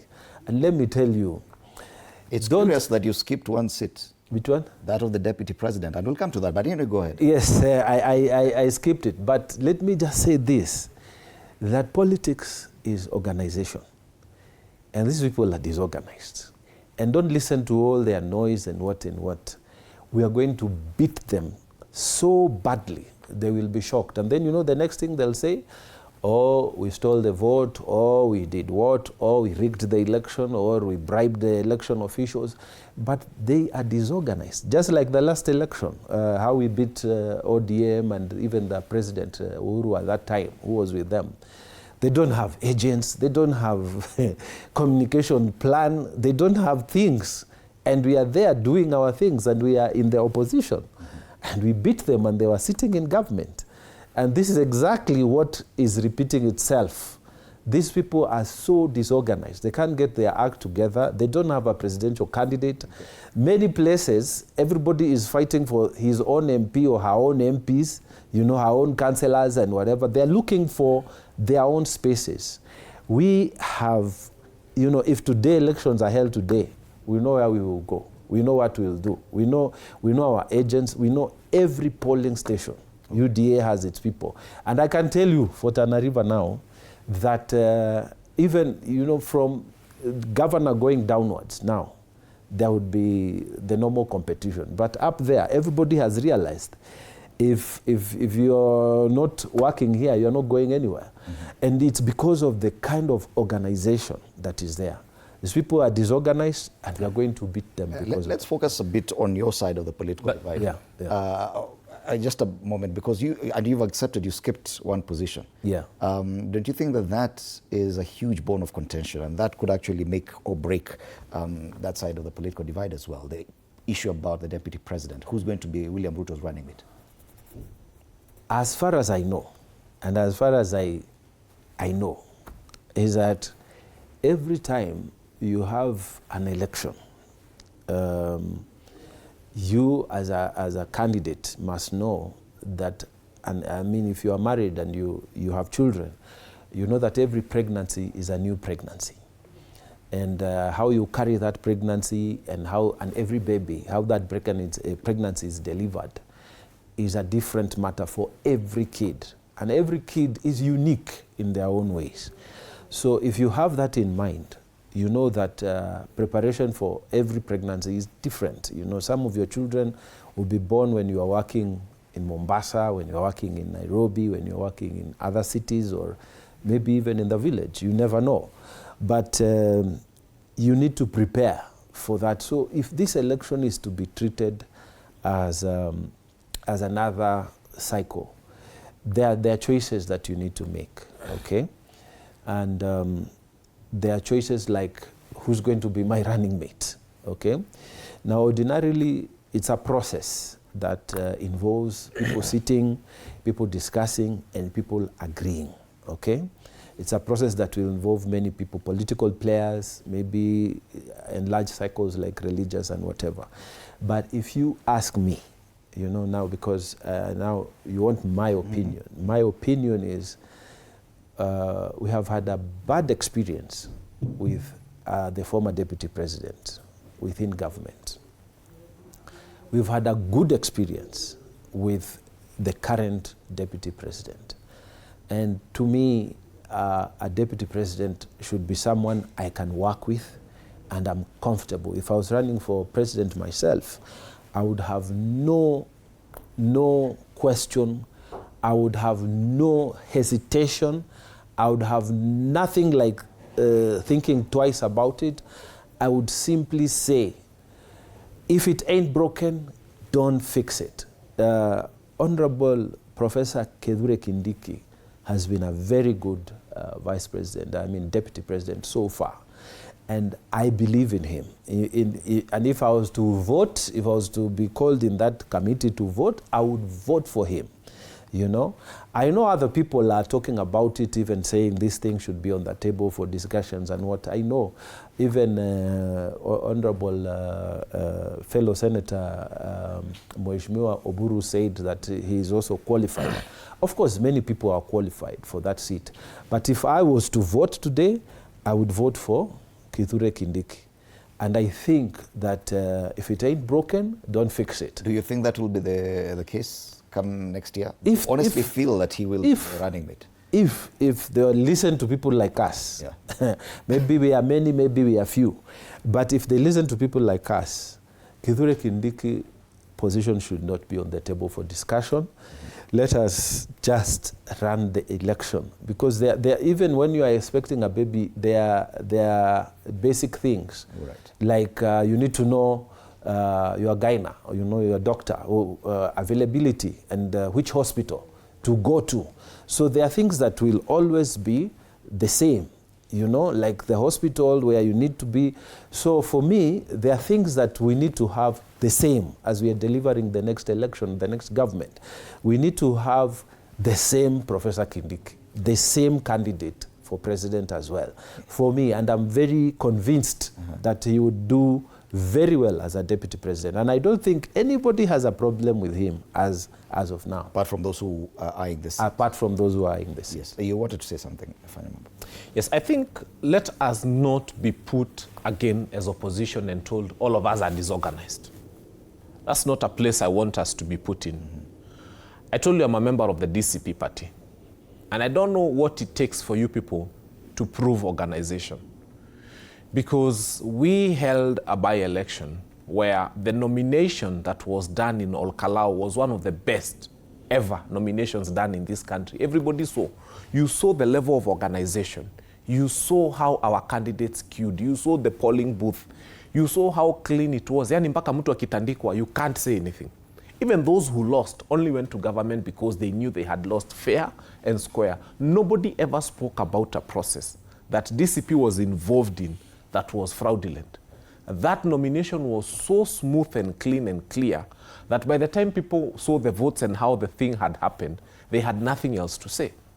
Now we go into an election. In fact, the most difficult by-election that has ever happened in this country by any standards. You know, we've never had a by-election where government is actively beating up citizens. We've never had a by-election where government is sending people covered their faces in balaclavas. They are sending people in Subarus with guns to beat us up and nothing else, to intimidate us, to find out if there's a way they can bring those cars into polling stations, to introduce what we believe were pre-marked ballots. But yes, we actively were able to fight against an administration that had sent us over 2,000 policemen. They had sent us 4 water cannons. I don't know whether Olkalau was a war zone. Why did we need to have that? Yet, against those circumstances, DCP won that by-election. What we are trying to tell you is if there's somebody's house that is not in order, it's not ours. Sisi tumeprove that our house is in order. You know, Rigiji, yeah, like him or hate him, there's a way in which he understands statecraft. And there's a way in which his years as a DO, as a DC in the provincial administration prepared him to understand the thinking and the psyche of government. And that is why he's able to do things the way he's doing them. So as DCP, let us not be put in the category of those who are not organized. We are organized. And what we are I realize you're increasingly talking about DCP alone, no longer about the United Alternative. I'll tell you this. You see, okay, when you speak about the United Alternative Government, and somebody comes like Munya and says the things he said, are those things uniting or divisive? Okay? So I cannot want to be associated with anybody who is trying to divide us. Because as far as I'm concerned, and Munya has always fought us. He's always had a problem with us. And we've always told him, Munya, come back. I mean, our language, if you look at us from this side, we are the people who are always telling them, come, let us engage. You know? Do you know that before even DCP was registered, these people had been consulted? They had their DP, they had their PNU. These are parties we'd easily have revived. But I think they were hesitant and they held on to those parties. Now they are seeing a new party has come, it has been formed, it is running, it is doing well. And they are wondering, see, our parties are older. DP is as old as Moi Kibaki in 1992. So PNU is also an old party, as again Moi Kibaki in 2002. So all we are trying to say is the opposition may at this point in time may not speak one language to some extent, and I agree. But let it not always be seen as if we who are organized are the problem. And also, sometimes you never know what goes in the minds of people. I am not saying they've been compromised, but I think let us all try to speak the language of unity. And by the way, lastly, who told you, and I ask Kenyans, who told you that we all must go to the ballot under one united opposition? I wish we did, and I pray we did, and I believe we should. But should we not? This is 2027. This is not 1992. Moi used to lead us on 29%. He was always happy with a divided opposition because he knew huyu atapata zake, huyu atapata zake, huyu atapata zake. I'll have my 29, 30%. I'm going to be a president who was rejected by 70% of Kenyans, but I'm going to be president anyway. Under the 2010 constitution, 50% plus 1 is necessary. Let me tell you, picture this. What if Matiang'i ran alone and he would get the bulk of the votes from the Kisii region? He has taken them away from William Ruto. What if Sifuna went alone and he got the bulk of Gen Zs and the bulk of Western and so on and so forth? What if Rigathi went alone and he got the bulk of the mountain? What if every other person went alone? These are votes they're taking away from William Ruto. I submit to you, William Ruto would get Rift Valley and a few places here and there. That person would end up probably being number 3 or 4. The Constitution says that the runoff shall be between number 1 and 2. So it's not always that the formula for removing William Ruto has to be that we all unite. In fact, we can even decide as a strategy, we all go independently. And if we all go independently, William Ruto, I assure you, will never get 50% plus 1. In fact, he will not get 25% of the total votes cast in about 25 counties. He won't. Okay. So therefore, he is not going to be president if we disunite. In fact, his prayer is that we also unite. It is his prayer, because he stands a chance at trying to fight with us around 1. Yes. But if we all scatter, ati Matiang'i achukue Kisii yote aende nayo, Sifuna achukue the bulk of Nairobi, Gen Zs na nini aende nayo, na Western, Rigathi Gachagua achukue Mlima yote aende nayo, watu, as in, we take these votes and scatter them all over the place. William Ruto will not even get 20%. The president is not keen to have a runoff. Can I have a comeback on that? The talk, you know, there's theory and there's practical. There's theory that you can even psych yourself that it is actually true. But those of us who have, if you do your PhD, you have a theory and then you have to actually prove it. Yeah? If your theory is negated, then you have not proved what you're saying, because when you went out to the field to do data collection, you found out that whatever you are theorizing was false.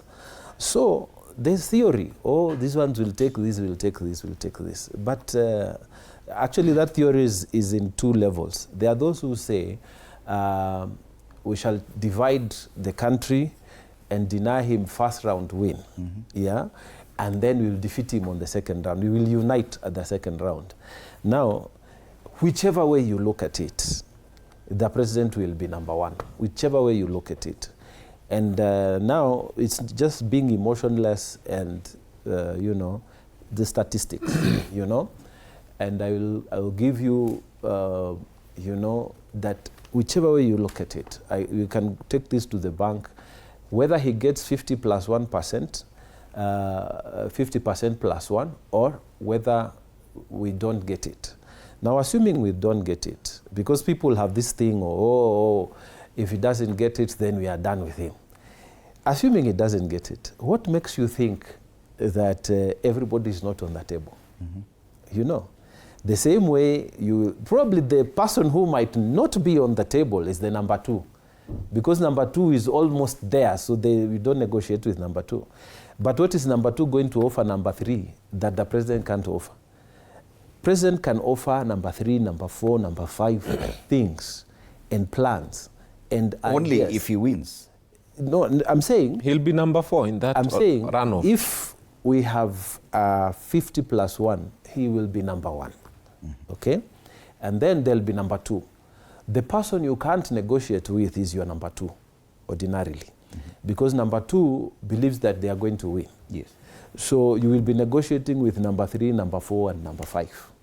Now, people who theorize that, after the runoff, we will unite. What makes you think that the first person, the president, cannot also go and make a deal with number 3 and number 4? So, is the president working on the possibility of a runoff election? Now, what I know, because the surveys show that no one has 50%. No. That is. He accepts. Let me tell you, that is what I'm telling you. There's theory and there's practice. There's theory and there's practice. Whatever is being theorized, if we went into an election today, we will get that 50 plus 1. Okay? Oh. But assuming we don't get it, we will still win that number 1 slot. We will not negotiate with number 2, but we will negotiate with number 3, number 4.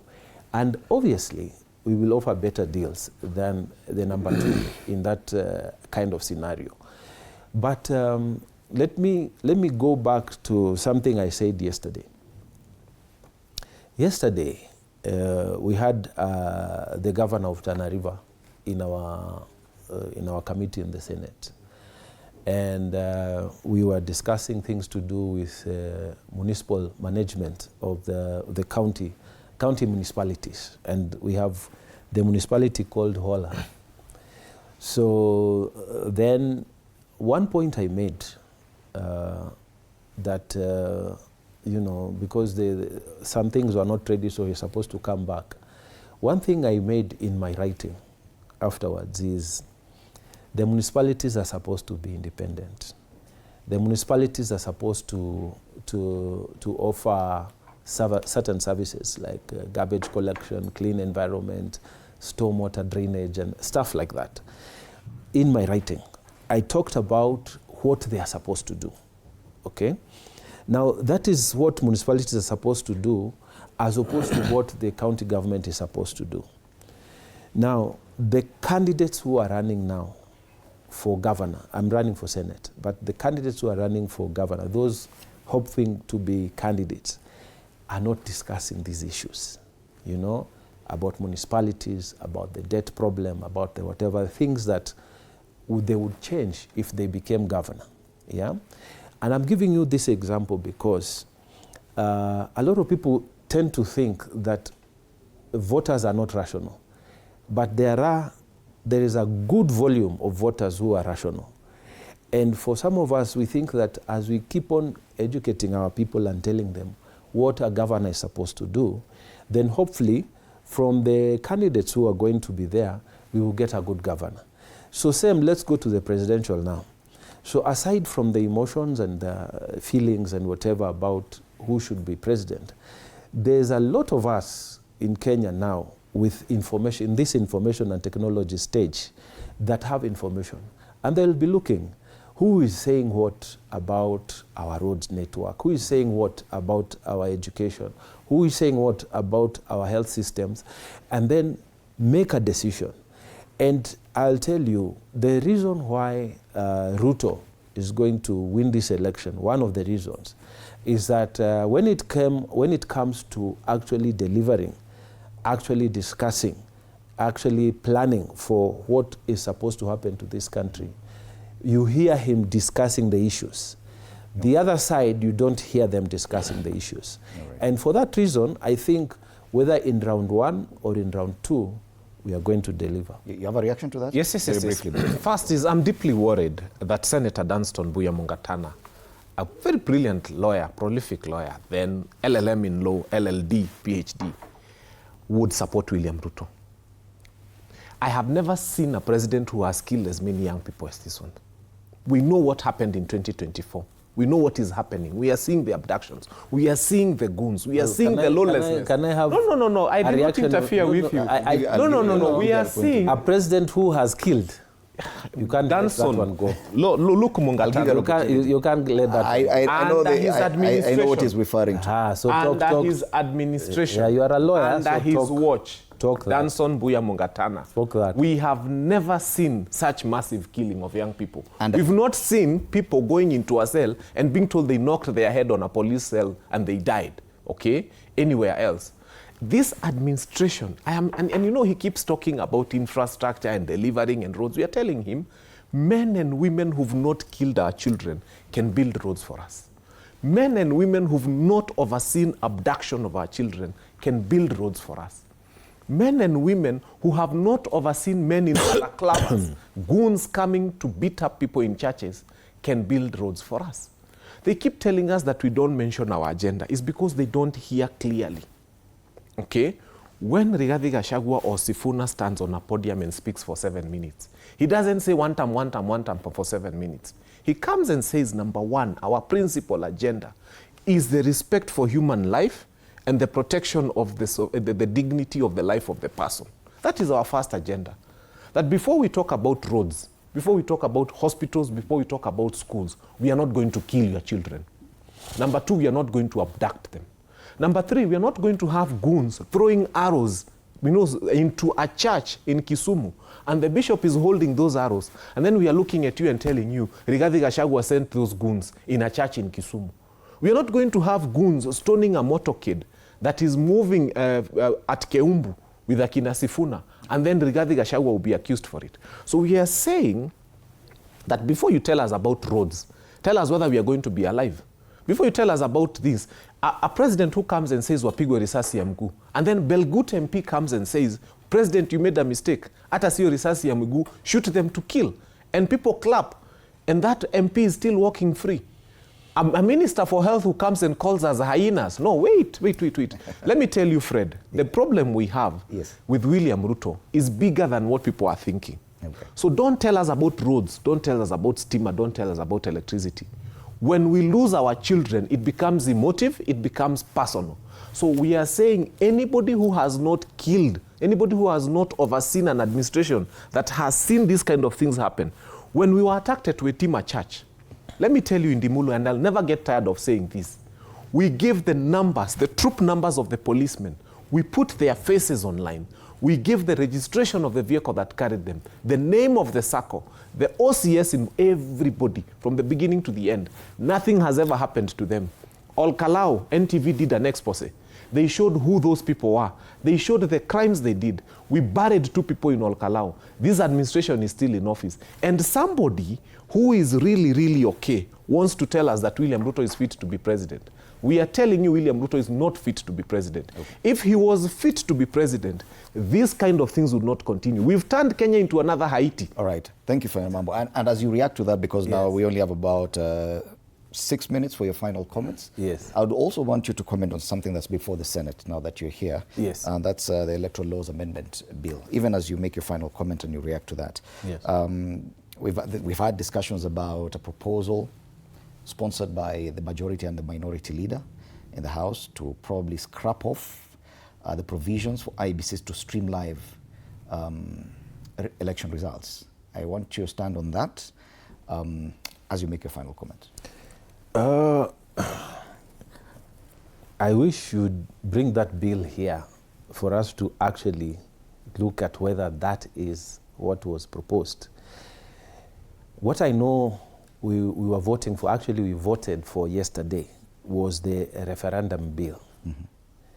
And that referendum bill was a law that proposes on how referendum should be carried out. You remember when we had Chungwa and Ndizi many years ago, and we on the Kibaki side were fighting for Ndizi, and ODM was fighting for Chungwa on that time. The law that guided that referendum was so hazy, and it was like people were trying to find their way. There was no clear law on how, if Kenyans want to amend the constitution, what are the guiding procedures, what are the guiding steps that should be taken, and how should we announce the referendum, how should the campaign be done. So we have the Senate has come up with a law that is talking about the referendum and how we should carry out the streamlining of that. And we have passed it. It has to go to the National Assembly. If they accept the way it is, then they will pass it. And if they don't accept, they want some amendments, then we will have to go into mediation, and then the president will sign the mediated text. So as far as streaming live the elections, we have argued many times when the electoral laws were being debated some time ago, not recently, that we need to make elections as transparent as possible.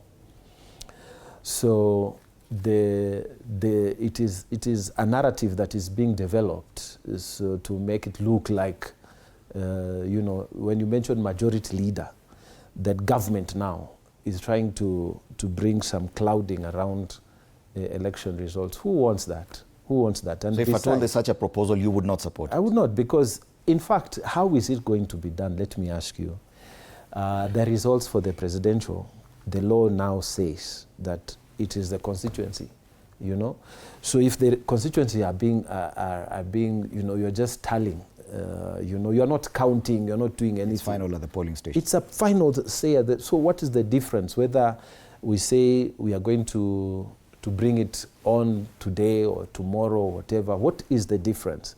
There's no way you can steal an election using either live or, you know, delayed results. For me, I would prefer that everything be as transparent as possible. In fact, some time ago when we were debating the electoral laws, I said, as a member of parliament of Pan-African Parliament, I have observed elections in various countries. And in all countries, you see that people want just fairness, you know. It's not about winning, it's just fairness.